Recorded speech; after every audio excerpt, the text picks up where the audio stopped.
We are living in the world of Hamas's creation right now. Israel has to stop being racist. Yeah, and Hamas needs to stop cutting off people's heads and burning babies. But this chap is straight out of central casting for why the Palestinians have never got a state. The Israelis are the ones that killed their leader for trying to make peace with us. I mean, Joe Biden, this genocide belonged to him, and Donald Trump as well. When Hamas frees the hostages, lays down its weapons and loses power, period. That's the blunt bargain at the heart of Trump's plan, a hostage for prisoner swap backed by the Arab states. 48 hostages freed for 72 hours, Israel releasing almost 2,000 Palestinians. Yes, it's wildly lopsided, but Israel will take it if it brings their people home. If Hamas refuses, Netanyahu gets a green light for a full-scale action. No restraints, no half measures. For Trump, it's a geopolitical trackpot.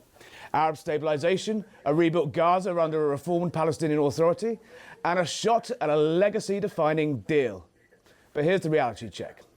None of this matters until Hamas is stripped of power. They say no, and the price will be catastrophic.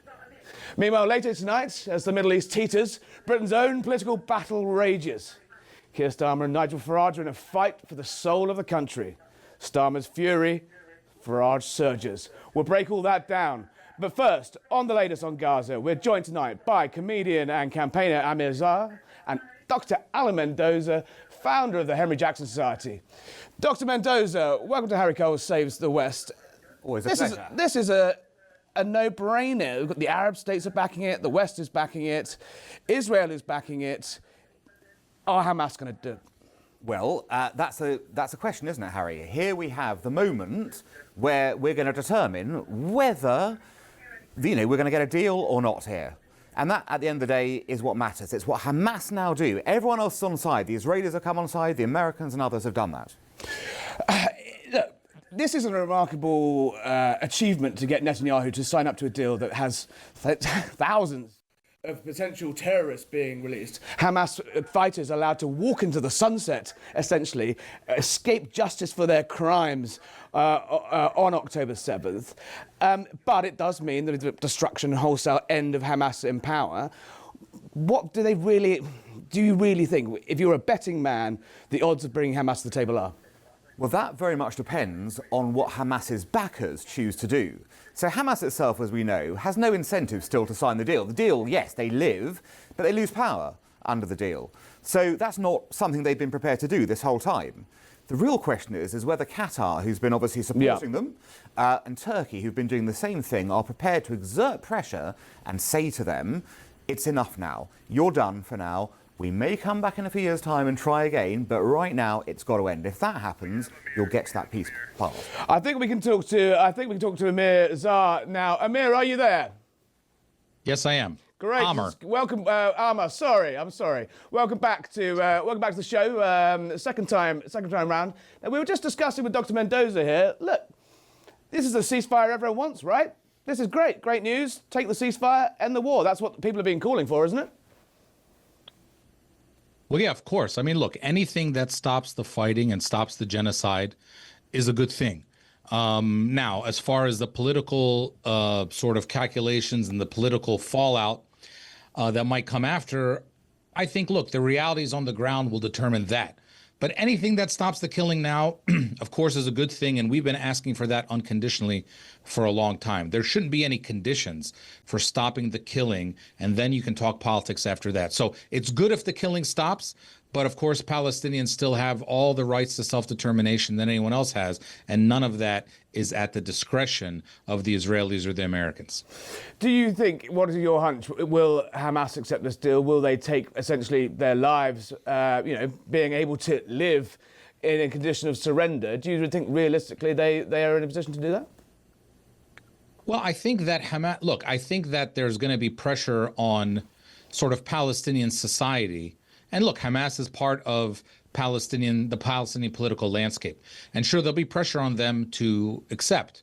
And as far as political, look, Hamas has already said that they're okay without ruling Gaza in the future. They've already said that a million times, okay? That's already been part of the discussion.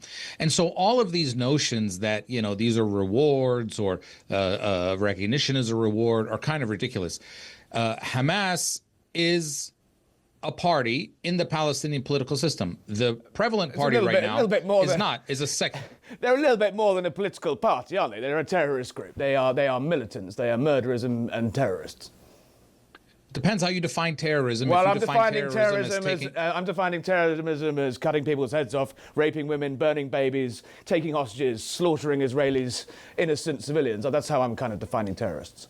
Well, sounds like you're describing Israel to me, but we can move on to the next question. Dr. Mendoza, I mean, that is the problem here, isn't it? The fact is that we're trying to deal with an organisation. Some people say is a political party. I think slightly controversially, but at the end of the day, they're not good faith actors, are they? No, of course not. They started this war. Here's the whole point. We are living in the world of Hamas's creation right now. This tragedy that's unfolded in Gaza is as a result of what Hamas has done. But it could end tomorrow. Here's the whole point. It could always have ended tomorrow if Hamas acknowledged it would have to leave, give the hostages back, and play no further part in what happens thereafter. That is non-negotiable. That is what this deal says. That is what the Arab world has signed up for now. We're talking in hypotheticals a little bit until we know if we see the sort of terms, see if the terms are accepted. But the other slightly controversial bit of the deal is President Trump as the sort of Lord Protector of Palestine, and with his right-hand man Tony Blair. Now, call me old-fashioned. Tony Blair doesn't have a great track record in the region. Last time he was, a key player in the Middle East, a lot of people died. Yes, but here is the sort of advantage of being Tony Blair. You're 20 years on from that, and you've built up relationships across the region. I mean, whatever else you think of Blair, he has built relationships up. He's built relationships up with the Palestinian Authority. And I think his line here is very much to be, I'm going to be the sort of whisperer between the sides. You're scared of Trump, Palestinians, I'll deal with him. You're scared of, of Hamas, the other side, we'll deal with that and get rid of it. And I will guarantee everything because I know you all. So I think he's playing, if you like, the role of honest broker, to use that term. What do you reckon, Emma? Do you reckon Tony Blair is the man to bring peace to the region? Look, I mean, neither America nor the UK are honest brokers in this. Of course, the UK for 100 years has been backing the idea of a Jewish majority state in the land of Palestine. Lately, they've gotten a little bit better with the recognition of a Palestinian state, but they've never been honest brokers. And of course, America funds Israel and their genocidal machine to the tune of $4 billion a year and $18 billion since October 7th. And so, and by the way, that's regardless of party. I mean, Joe Biden, this genocide belonged to him, and Donald Trump as well. And Donald Trump, in the first couple of weeks of his administration, was talking about pushing all the people out of Gaza and ethnically cleansing the region for Israel. So we're not talking about people who have the best interest of Palestinians at heart. What we are seeing, though, is a world that is further, rightfully so in my view, isolating Israel and isolating this idea of a Jewish majority state in Palestine and isolating the idea of the ethnic cleansing of Palestine, whether it's in the West Bank or Gaza Strip. Israel's a pariah state now, and that's true politically, it's true socially, it's true everywhere we see, and that's because of the actions of Israel, and people have seen the truth. And so I think what you're seeing now is a realization by America that, look, this has to stop. Even if you only care about the survival of Israel, this has to stop, because the imagery and the image of Israel is going down the tubes, and that's purely their fault. You can say anything you want about October 7th and all, and we know a lot of it. We know a lot of people were killed by Israel on October 7th. We know, look, Hamas doesn't have the weapons to burn cars. Whoa, come on. You can't. Well, we already know that. We already know that. Hamas doesn't have the weapons to torch cars. It's a heavily and highly disputed point that fits your worldview nicely, but it's never been proven. Let's not go there. But just when I look at a bunch of burnt cars, I know Hamas doesn't have those weapons. Oh, come on. Well, we know that for a fact. They were paragliding in and burning and murdering. You can try and spin it any way you want, but I mean, come on. I'm not going to have that. No, we know. Let's stick to the matter in hand. You say there's the people who don't have the best interests of Palestinians at heart. Then why are the Arab states, why is America offering to pay billions of pounds to redevelop Gaza as part of this 20-point deal? I mean, you're just licking a gift horse in the mouth here, aren't you? No, I'm not saying that I'm personally against the idea that this deal is a good starting point and should move forward. I'm saying that America has shown for 75 years that it doesn't have the best interest of Palestinians at heart. And we know that. I mean, billions of dollars a year, American politicians are funding Israel, this genocidal machine, over and over again. That doesn't mean that this plan is not a good starting point to see where we go. Look, any plan that the Israelis or the Americans think that is going to include sort of no Palestinian self-rule at the end of it is an illusion. Now they're talking about no Hamas rule and no Palestinian Authority rule. That's kind of ridiculous. Palestinians, of course, have to have. In the deal, a reformed Palestinian Authority has a role. It's just the Tony Blair Trump peace accord, whatever it is a pathway to that. There is a role for the Palestinian Authority. There's just not a role for Hamas. That's welcome. Well, no. From what it says is there's a role, and what they talked about yesterday at the White House is no role for the Palestinian Authority. There will be Palestinians somehow involved in this. Now, it'll probably be through the Palestinian Authority, but we all know that Donald Trump and Tony Blair, if this actually happens like that, and who knows, with Trump things change all the time, you never know. But Tony Blair and Donald Trump are not going to rule Gaza indefinitely. And obviously, Arab states are going to have a major role in this. And Palestinians, at the end of the day, listen, we do not have to prove anything to anyone for our right to self-determination. This should have happened a long time ago, and hopefully this is a little bit a step closer to that. But I also understand Palestinians who view this as a surrender because there is no terms in this thing about Palestinian self-determination. We have a right unconditionally to self-determination. And those conditions of apartheid, genocide, blockade are what led us to this point to begin with. History didn't start on October 7th, as we keep saying. It was Nat Turner. It was something that we should have seen coming. And so now we're here. Yes, let's stop the fighting, but we shouldn't take any of that as a precursor to Palestinians' right to self-determination. They have an unconditional right to that. Where is your end game? I'm fascinated by that map behind you on your sitting room wall, your very smart sitting room wall there. That map has Israel. Where's Israel on that map? Has it been, is that a historical map or is that your fantasy map? Harry, I'm a one-stater. I believe in a one-state solution in the land of Palestine. I believe in a secular, democratic state. And what do you do with the Israelis? We have in America. What would you do with the Israelis? They can stay. What do you mean? Everyone should be able to stay. Jerusalem can be the capital. We'll have the best economy in the world because our natural resource is God. We'll be able to charge people so much money to come there and see whatever they want to see. It's going to be a wonderful state if everybody can drop this idea of a majority state for one group of people. I don't believe that a Palestinian state has to be majority Arab or majority Palestinian for me to have my rights. It's the Zionists who believe that a state has to have a majority Jewish population and put policies in for that effect. We have a name for that. That's called apartheid. That's why we're here where we are. I believe in one equal secular democratic state for everybody. And believe it or not, we Palestinians are from everywhere in this place. And I happen to be from a part of Palestine that currently is in Israel proper, Nazareth. That doesn't mean I'm less Palestinian than someone from the West Bank or Gaza. We're all one people. And I'm interested in equal rights for everybody.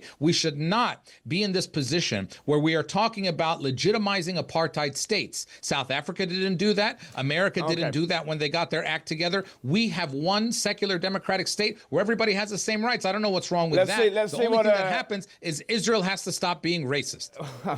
Yeah, and Hamas need to stop cutting off people's heads and burning babies. But we'll park that one. All right, Dr. Mendoza, what do you think? Two-state solution's dead and one happy Gazan Riviera with everyone holding hands and singing Kumbaya. This chap is straight out of central casting for why the Palestinians have never got a state. He's going back over history. He's obsessed with Jewish majority issues. He wants to look to the past every time. You know, there's no interest in the future in this regard. And this is precisely why at every opportunity it was always said the Palestinians never miss an opportunity to miss an opportunity. This is the moment where you can put all that baggage to one side. You can say, all right, we realise we haven't had the best past in this. We realise things have gone wrong. But now we've got the opportunity. Once again, a state is potentially there for the taking. Will we take it? And he's now obsessing about binational solutions, the thing that doesn't work anywhere in the world. Show me a binational state that works like this. Nowhere does it work. So it's a fake, false idea. What will work is this idea of getting the Palestinians back on track, sort of reviving Gaza, bringing back the West Bank. It's not true the Palestinian Authority won't have a role in this. The issue is quite clear. Reform of the Palestinian Authority, where the president's now in the 20th year of his 4-year term, is a prerequisite for the Palestinian Authority to be part of it. That is what the Arab states have signed up to do and say, we will help you to get to that position. And let's just say, let's help everyone here to get to that position of self-governance, to that place where we can have a state. That's the answer here. What do you say to that? You're looking, you're looking at, incremental steps towards everyone's final goal. It might not be the final destination, but Hamas should take this, right? Do you think they will? Look, I think that we should move forward with this deal as a step, if only to stop the war at now. And look, this doesn't have any final political solutions in it in any case. But I'll say this. Mr. Mendoza maybe has been to Palestine, maybe he hasn't. Right now, the whole of the land operates as one state. Israel controls everything in this piece of land. Israel controls the bandwidth, the water, the electricity, the food, the mobility, the immigration, who gets in and gets out, no matter where. Area A, B, C, Israel, Gaza, West Bank. It is one state now, except for some people have more rights than others. And we have a name for that. It's called apartheid. It's best for us to do away with these ideas. I know this. We Palestinians keep getting lectured about, do you want a state? Do you want peace? We shook hands with Yitzhak Rabin in 1993 on the White House lawn, and 2 years later, the Israelis are the ones that killed their leader for trying to make peace with us, and Benjamin Netanyahu is the one who whipped up those social flames to do that, and now he's been the prime minister for most of the time since then. So we don't need to be lectured on which society is more interested in coexistence and living with each other. We shook hands, they killed their leader. And so we have to go forward and say, look, these ideas, the ideas of majorities and ethnic majorities and apartheid, they don't work. We have to talk about equality. We have to talk about everyone having the same rights. That's what led us to this place.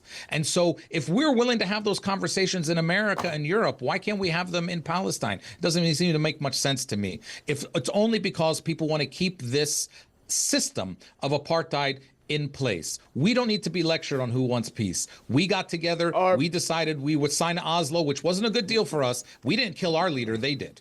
Well, okay. Dr. Mendoza, you're combusting here. Well, I'm not combusting. Look, it's a view, it's wrong though, because once again, we know that we can get to this point of having a Palestinian state through this process.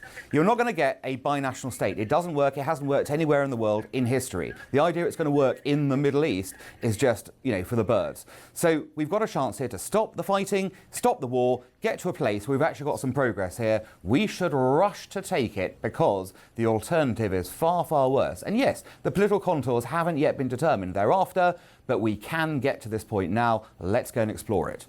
Tom Rogan from the Washington Examiner has miraculously appeared in the studio here. Early, actually. Earlier than we expected him, and very welcome. I don't think I've seen you in trousers in many years, but thank you for smartening up to save the West. Tom, give us a bit of the flavour of the politics of all of this. You're a foreign policy expert.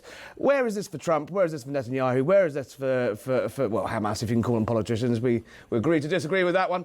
Talk us through your take on it.